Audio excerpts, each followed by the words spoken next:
Please be advised that everything in my video is purely for entertainment purposes. These are purely my thoughts and opinions and are subjective. I must advise you to please do your own research. All media users found on the public domain and are fair use and fair dealings.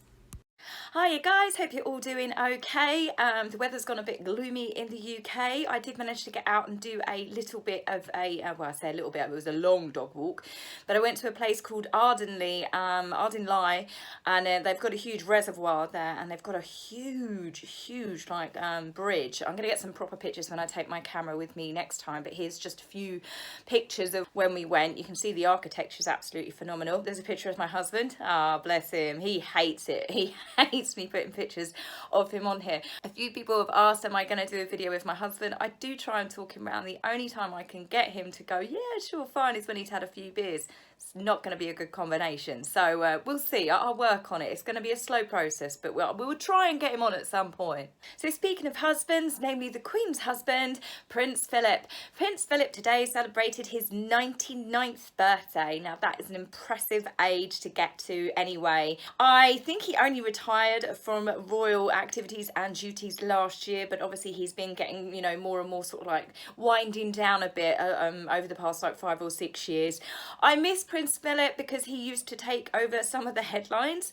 To say that he came from, well, he came from the same generation as my grandmother, God bless her, that the world wasn't quite so PC, and Philip often found himself on the front page of newspapers where he basically just said what he thought, a bit like comedians used to be able to do, but without it now being a massive scandal.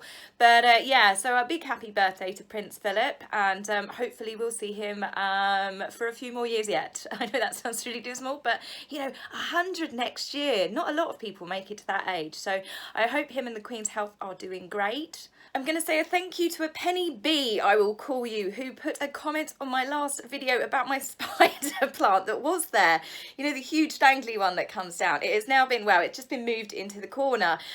Basically, when I looked back at the video, it looked like I had some weird like planty crown going on, so I've swapped it for one of my smaller plants, so thank you very much for that. So what have we had from the privacy, secrecy loving duo from LA?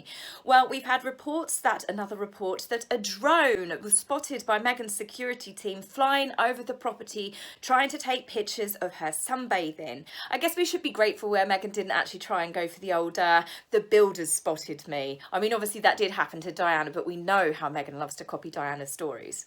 So people from all over, including LA, have been in touch with me, and they have explained to me that it's actually illegal under California law. Under California Civil Code section 1708.8 forbids the use of drones to record another person without consent, and the law prohibits entering airspace in order to capture an image or recording of that individual in a private or personal activity without their permission. So I guess sunbathing would be that. Now there was actually chitter chatter amongst LA reporters, photographers. Obviously they all know each other. It's very much a shark eats shark kind of environment out there, which is why again it was the strangest place for them to move, who wanted privacy. And they were saying amongst themselves that they didn't know who it was that could have done it, because the point is it is breaking the law, so no newspapers would have actually probably bought those pictures. They might have, but the person that actually took the pictures would probably ended up being arrested and charged and then sued by the person, which does also make it all the more suspicious, the paparazzi pictures that we got of Harry throwing the ball. I did have my suspicions that they were ever so clear, perfect pictures of Harry's face, even though he was angrily scowling. One minute he was laughing, then he was scowling at the drone, about the fact that if those are the laws and that is illegal, still think it's a bit of a setup. Meghan's also made it into the newspapers for something that I won't knock her for, but it was a £10 donation, whether that is a monthly rolling one, don't care, not my business, but to Mayhew Animal Shelter. As you know with me, massive animal lover. I just tend to adopt my animals, which I've got my new one coming soon. I'll keep you guys updated, Lucia. And yeah, so Meghan's done a £10 donation, and she's done it in the name of Archie. Now, it's still one of her patronages, and I still can't help but feel well, £10, it seems a pretty paltry sum, but at least it is something. It's better than nothing, but it's obviously keeping hers and Archie's name current and linked to the patronage. Take that as you will. Another catch-up story was Meghan has had to drop her claim in her court case against the media and manipulating her father. It's basically been struck off and it has had to come out of all of the legal paperwork. This does mean that Thomas is still due to face her in court, but I think it just meant that Thomas turned around and said, no, they didn't manipulate me, and the fact that Meghan or her team or both just made up a complete and utter fabricated lie. So that one's got a sting. Ouch. I still can't believe she's going to have to face her dad in court, but we'll see. How sad for Thomas to be the only way to see his daughter, though. I hope it doesn't put too much pressure on obviously his health conditions as well, because it's a long way to fly and it's going to be a lot of stress for him. Now here comes the big one. I did do a poll on my Twitter account because I was unsure. Now please, before you log off, I'm not going to go too deep into this, but it does bring me on to my next story. Obviously something is very much dominating the news at the moment. Now, like many politicians, many actors and actresses, Meghan has done a speech to do with George Floyd's death. Now, my only personal thing I will say about this, and please hang with me because I will go on with this story, but a bit more light-hearted talking about Meghan, is the fact that I don't believe that anyone should deserve to die in the way that he did. It was absolutely heartbreaking. I did see the video. People have spoken about past and what a bad person he was. He was not an axe murderer. He has made mistakes in his life, but no grown man or woman should lie on the floor like that, crying for their mum, begging for help. So, yeah, anyway. Back in the room, sorry, I know, I get really annoyed when I see people like get upset in videos and I think, oh, you narcissistic little knob. I wasn't being narcissistic. It is very emotional, especially for people that have seen that video. I didn't realise what I was watching at the time. It was one of the first videos that came out before it all came to light, and it is absolutely, truly heartbreaking. So Meghan's obviously done apparently it's for her old school, which some people have debunked and said that she wasn't actually asked to speak about it. I don't know how true this is, but here is a copy of a tweet from someone. So Meghan's decided to get herself, involved in it as well. Now, I predicted the moment Meghan's video came out, and I even did a tweet saying, great, here we go, 5, 4, 3, 2, 1, we are gonna have 100 articles now coming out about Meghan, about this article, about what she's done, about how she's given this speech. And lo and behold, they came in thick and fast, and they're still coming in. One of the first ones is Meghan and Harry are now educating themselves on Black Lives Matters. And this one I found a little bit, I don't know, tongue-in-cheek a little bit, but educating Harry on Black Lives Matters, given Harry's, previous treatment of people of different colours, not so great. And Meghan, well, she is a woman of colour according to her South Africa tour, so I'm not quite sure what she's educating herself on. Quickly followed up by that, we had one of her elusive friends that have spoken to the newspaper saying that Meghan sounded just like her old self giving her speech. Meghan Markle delivered a pretty raw speech without notes to do with George Floyd. Oh, without notes? Oh, that's just a great addition. Thank you very much for informing us that it was without notes. Sorry, but inappropriate. You're just talking about a man's murder, and this is not a time to be bigging up Meghan, sounding like her old self or trying to take a swipe at the monarchy or anything. Come on, time and a place. Omid, Jessica, or Meghan yourself, whoever is doing that. Piers Morgan worried me the most. Piers Morgan, who has always been basically bashing Meghan. I don't know if he's been threatened with a lawsuit or basically his contract was told if it's you got to be nice about Meghan, or basically your contract's not being renewed. Maybe she's offered him the first divorce interview. I don't know, but he's definitely been drinking the Kool-Aid. He's worryingly compared Meghan to uniting a country that is crying out in pain, unlike Donald Trump. I mean, are you kidding? I think everybody knows what's happened here. He used to hate Meghan. He's now got his head up Meghan's bottom. He used to love Trump. He's fallen out with Trump. I think since Trump unfollowed him, basically, I say Piers is throwing his toys out of the sandbox. He's like a flag in the wind. I can't keep up with him, pretty much like several of the royal reporters. One minute they're saying one thing, the next minute they are booty kissing. But the stories that have infuriated me the absolute most are the royal family ones. How the royal family have lost their greatest star. How the royal family could do with Meghan right now. How the royal family blah, blah, blah, blah, blah.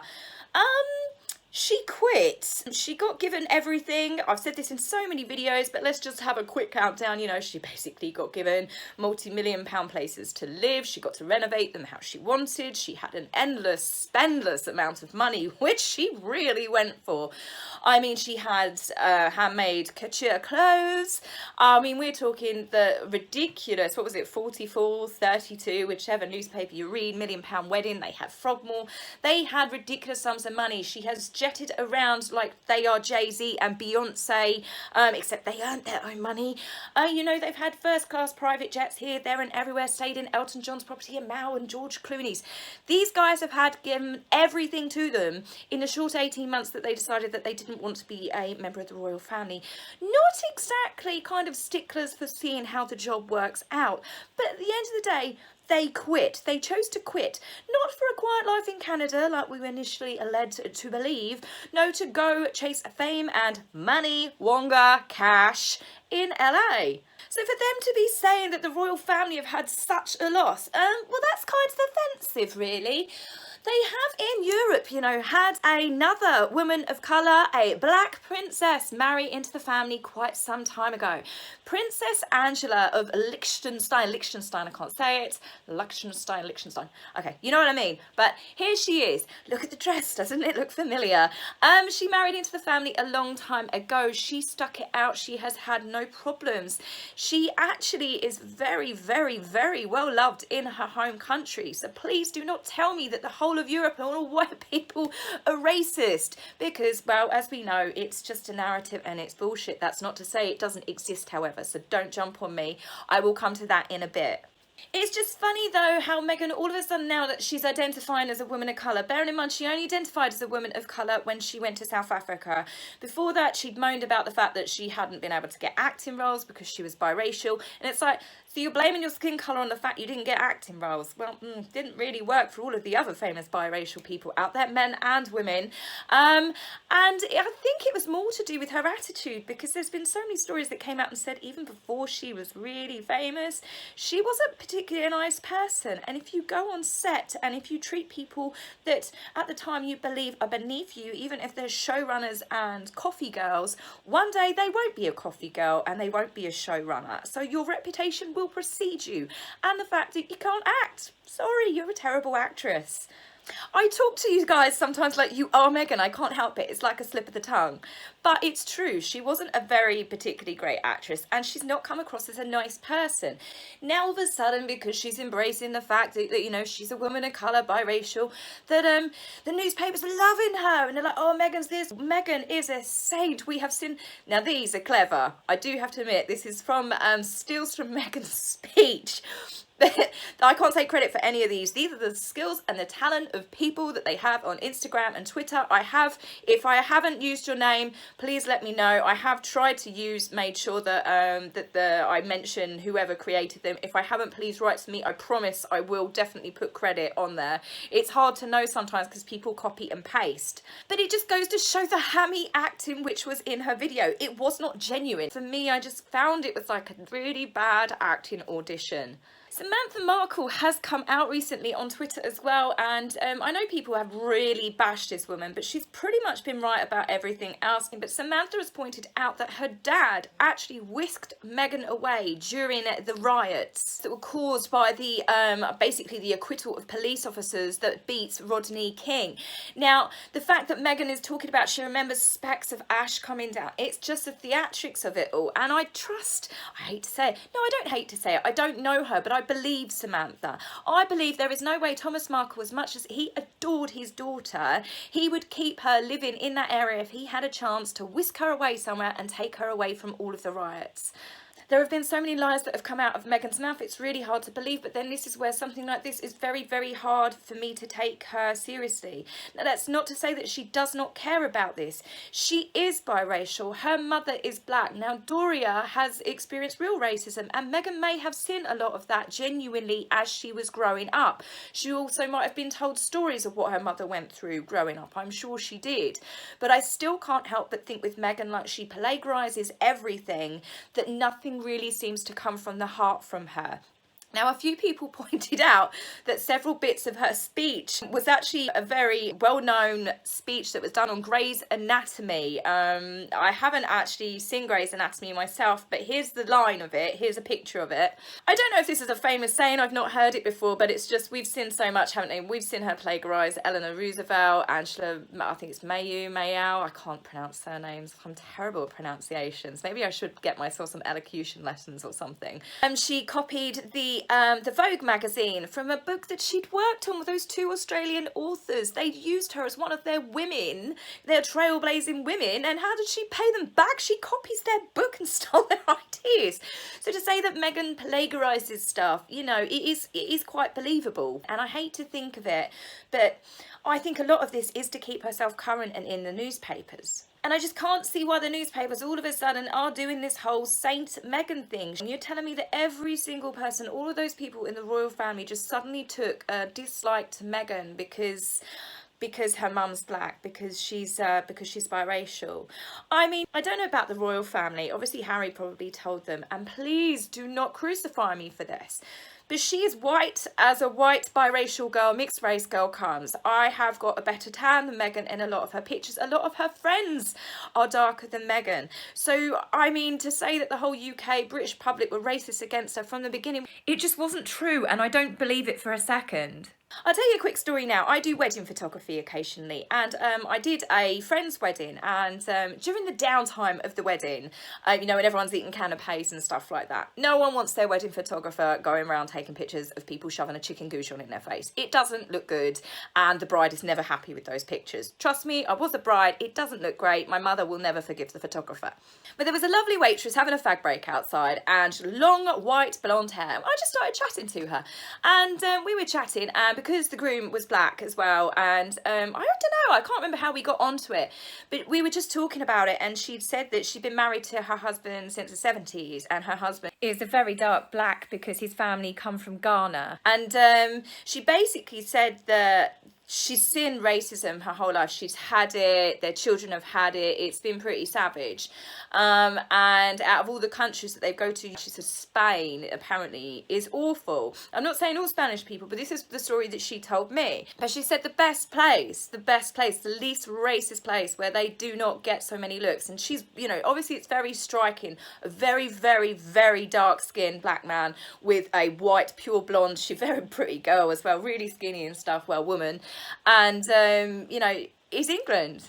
She said they don't get looks, they don't get anything, they've travelled all over. I did actually ask her on her thoughts on Meghan Markle, and we had a bit of a chat about it, and she said the thing is with her, she can literally pick what colour she wants to be. Her children don't have that choice, but Meghan can. She can pass herself off as white. She has and did do on her CV many years ago.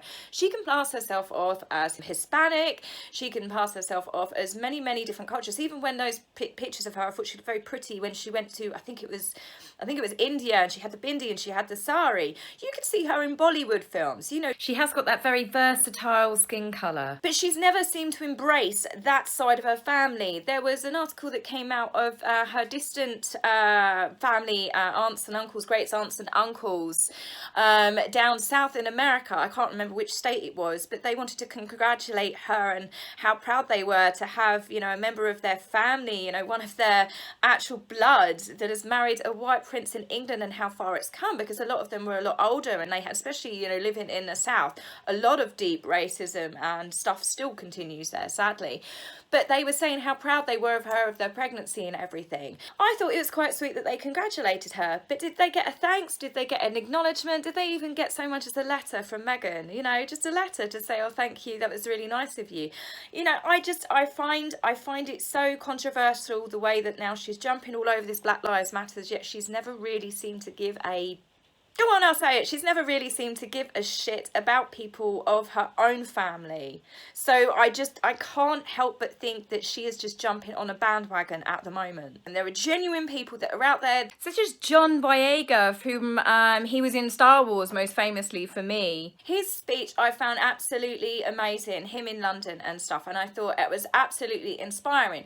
But do you know what, the media, the bit that I saw on the media, they just showed him basically shouting down a megaphone. They didn't actually actually show you listening to his speech. And when I listen to it properly on social media, he's calling for peace, he's calling for no violence, he's calling for calm, he's saying, you know, stand up and fight and believe in what you believe in. But I just found it weird that the media seems to have been, they seem to only be showing the negative bits on the UK media, and this I'm finding this perplexing, really. You know, some people they are narcissists as well, where they just love to jump onto whatever is current because it gives them coverage. And this has certainly given Meghan a lot of coverage, and it will continue to do so. So do you guys think that Meghan is really just trying to get across the absolute travesty of George Floyd's murder, or do you think that she is just literally just trying to stay current and keep her head in the newspapers? Now, I know this has been quite a controversial video for me, but because of what has happened, and I do believe it is a subject that is worth speaking about, and all of my videos I try and keep fun, but this is a very serious subject at the moment, and I really truly hope I haven't offended anyone.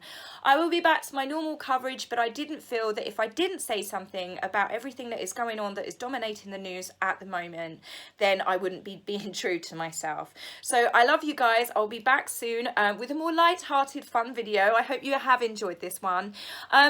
For those of you guys that are struggling with everything that's happening in the news though, I've spoken to several people. Don't watch the news every day. If it's the pandemic and the rioting and the violence that's going on, just trust me, take some time out. Don't watch the news every day. Don't, you know, pick up the newspaper every day. It's not being ignorant. It's not basically ignoring what's going on. But for your own mental health, you've got to remember to take a break. It's very dark times at the moment, and it's very upsetting for a lot of people. So I hope you all stay safe, stay well, keep smiling, and I'll be back with you very soon. Take care. Bye. If you like my video, please remember to like and subscribe. Please, angry typists, you will be blocked, so save your fingers the time. If you would like to buy me a coffee, please go to my About page and click the link. Love, Taz.